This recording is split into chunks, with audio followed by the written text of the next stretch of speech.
Hi, I'm Chad Gebhardt, Product Manager for Digital Signage at Peerless-AV.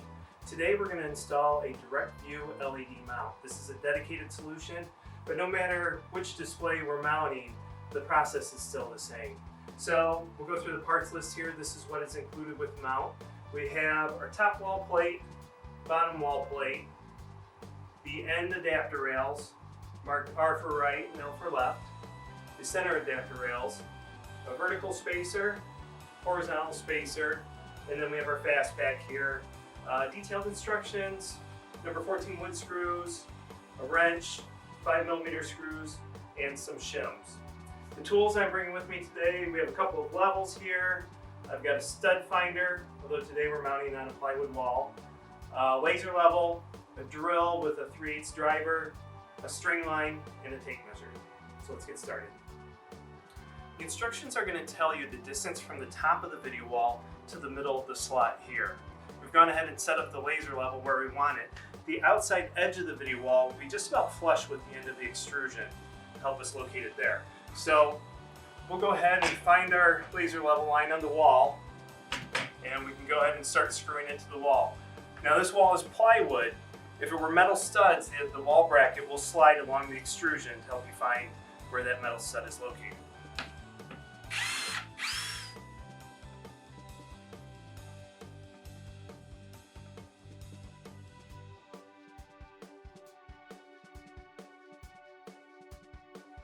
So we've attached the vertical spacer to the wall.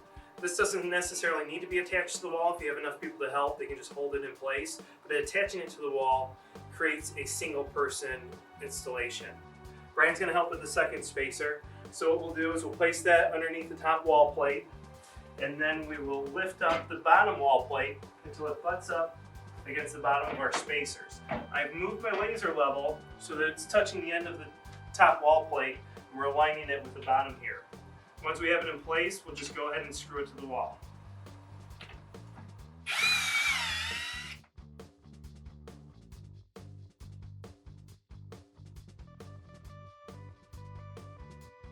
So we've removed our vertical spacer from the wall. We can now start hanging the adapter rails. Again, there's an R for the right adapter rail, L for the left side. The adapter rail comes with the screws on the top and bottom already installed. All we have to do is hook them onto the top and bottom wall plate.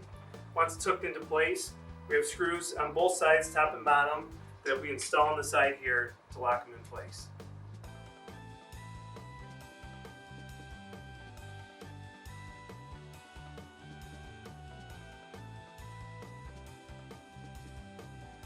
Now that the adapters are installed, we're going to create a flat plane on the front of the mount here. Each wall bracket has depth adjustment.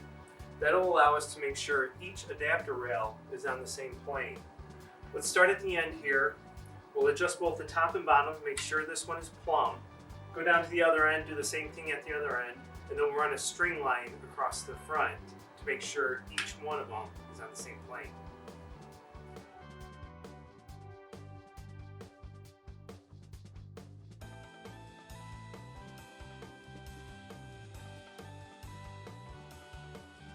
Now I have both ends plumb and level. I'm going to go ahead and attach the center L bracket here to the wall. That'll lock the ends in place. This will be our baseline for the entire mount.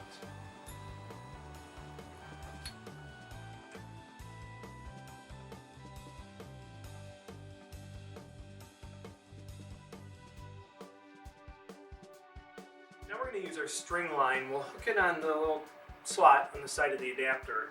Run it across the front of the mount, and then adjust the depth at each point to make sure everything is on the same plane. Now we've created a flat plane on the front of the mount.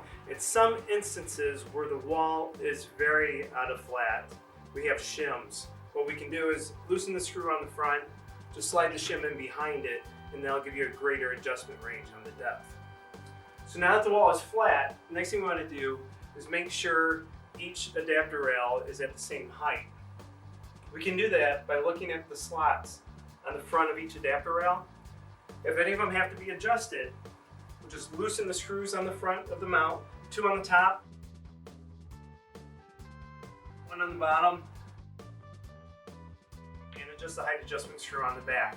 until the string goes right through the middle of the slot. I recommend using a string here. A laser level will give you a little bit fatter line. The string line is a little bit thinner, it can be more exact.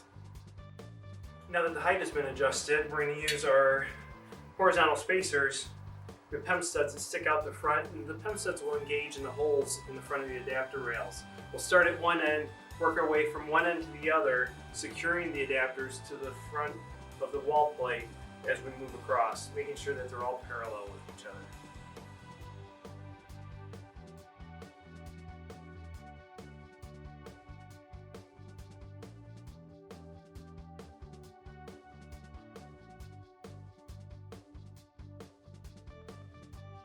The last step is to run a string line across the middle of the mount, make sure it's all flat, and then securing the L brackets to the wall.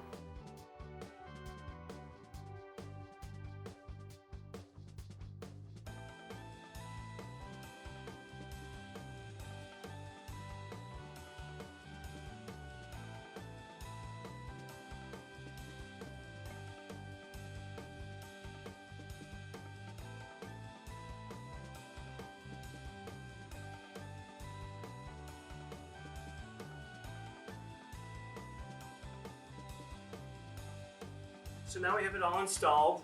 We've made sure the top, center, and the bottom is all on the same plane. We've adjusted the height of every column to make sure they're all the same, and we measured each adapter rail to make sure they're all parallel. We can now start putting on the displays.